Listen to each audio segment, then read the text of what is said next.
Hey, good morning, everybody. Welcome to SafeDefend Lab. I'm with the founder, creator, mastermind of SafeDefend. And today we're going to talk about addressing and how to protect yourself from violence event, a targeted violence event at an outdoor venue or event. We've had a lot of instances this summer. It seems a little higher than usual. And, we want you to be safe out there when you're having fun with your family and the community. So, Jeff, let's talk about things you can do to help yourself if you're going to like a large celebration downtown at a park or at an event center or whatever that is. Yeah, when it comes down to it, summer is a time for gatherings and getting people together. There's typically lots of events, lots of opportunities to go to parks, swimming pools, whatever the case may be. It's always good to get outside. For those of us that have winter, this is a good opportunity to enjoy outside instead of the months that we're cooped up. So, with all that in mind, that also brings about the opportunity for someone that has bad intentions or wants to do harm. And again, we stress this throughout that, you really have to live your life not thinking something bad is going to happen, but just have a plan in place and be prepared. God forbid if something does. Our society seems to keep finding ways to with certain individuals to want to do harm against others, and it's just good practice and a good idea to just have a plan in place. And you know these types of events really lend themselves to opportunities for people that want to do bad things. And again, I go back to that this is not likely, but just be prepared just in case. We just saw in Michigan where somebody walked onto a kid's water park play area, and ended up injuring, I believe, nine kids from that. So there are some benefits, and depending on where you're at outside, movement is incredibly impactful as far as safety goes. So being able to move, grab your kids, and start getting away from wherever the sounds or the sights of violence or potential violence might be, is probably your absolute best scenario whatsoever. In the run, hide, fight, if you're outdoors, running is absolutely should be right up there as your first thought. The more distance you can put between somebody that wants to do bad things, even if it's targeted to somebody, or just somebody that's doing crazy things, getting as far away from that as quickly as possible is absolutely the key.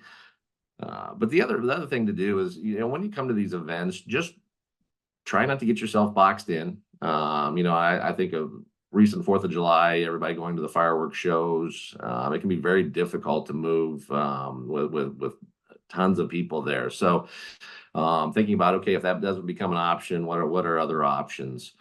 Can I get behind cars? What can I put between me and somebody that's wanting to do bad things? And just have, take 5-10 seconds just to think about that, your location, where you are and where you can go. And after that, enjoy the show. So it is really that situational awareness component that we talk about through you know every part of life, whether you're walking in the store, whether you're walking into your child's school, whether you're out with a bunch of friends at the neighborhood pool. uh, just take a few seconds and just think about, hey, how can I get myself and my kiddos to somewhere safe? What are my options? After that, start enjoying the time. Well, I think it's funny to talk about this in the sense that, we teach our kids when they start driving to have an out, right? When you started Right. driving, they said, keep distance between the cars in front of you, put yourself in a position where if something happens in front of you, you can stay away from it, right? This is the same thing if you're at a large event. Put yourself in a position where if chaos breaks out, you have an out for you and your family to go someplace. And I don't think most of us think of those things. I recently was at the lake for 4th of July, and there's thousands of, it's rookie week every week on the 4th of July at the lake. So there's Right. thousands of people out on boats acting foolish. And that's one of the things that I talk to my kids about. It's like, look, we're going to do this. We're going to park over here away from this so we have an out. If something does happen, we can get out of the middle of it an accident or whatever, or somebody's acting foolish, right? So I encourage all of you out there, as you're thinking about your summer events, go have a good time, enjoy yourself, but have a Absolutely. plan and know what you're going to do if something unthinkable happens, right? What am I going to do if somebody tries to drive a car into the crowd? What am I going to do if I hear gunshots? What am I going to tell my kids to do? How are we going to handle this? Have a quick, 3-minute discussion with the family. Okay, we're going here.